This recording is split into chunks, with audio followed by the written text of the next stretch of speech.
Hello and welcome to the transcription explanation of this design. It's got three names done in a circle, and something I'm really proud of for this design is how I had each of those three names have one of those like straight lines through it to make a nice little triangle within the circle. I don't know, it felt really fun to be able to make that happen with these three names. With that being said, let's get to reading this design and how you start. You start reading at the bottom and you go counterclockwise, like a time traveler going back in time. And that's true for the order of the words in the circle as well as the letters inside the words. And there's even this little shape here telling you which direction counterclockwise is, because this little circle tells you to read in this direction, as well as which side the bottom is. So this here is on the bottom of this picture, and this allows it to be positioned and rotated any which way. If you want to frame or mount this image any way you like, you can do that. But this tells you where the bottom is. With that being said, here's our first word, and the first letter on our first word is a full circle floating inside of our word circle, and that is going to be in the second row. So if you look at the grid above me, it's organized in different rows and different columns, and the rows, they have different letter stems at the beginning of them, and at the beginning of the top row, there's this horseshoe shape, like this one, and then the second one is a floating circle like these guys. Third row is a shallow divot like this one. And then the bottom row is a crossing circle like this one. And that tells you what row those letters are in. And then the columns are made by dots and lines.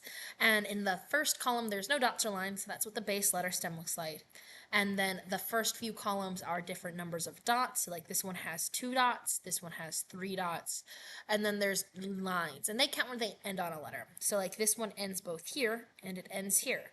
Well, this one only ends here and it passes through there. This one is sneaky, it ends here and it ends here, so these both have one line. This has 1, 2, 3 lines. This is sneaky too, it just looks like a circle, but actually it's just the line ending here and here. So this is a 3-line letter. So let's go ahead and read this as a 2-line floating circle. So floating circle, second row, 2-line, second from the end. That's the letter P. And then we have these little guys. These little guys are vowels. And they're centered if they're the letters E's, I's, and U's. I's have a line going inward, U's has a line going outward. Otherwise, O's are internal. So they're either inside our word circle, or instead of being centered inside of our letter stem, they're on the line of our letter. And then A's are external.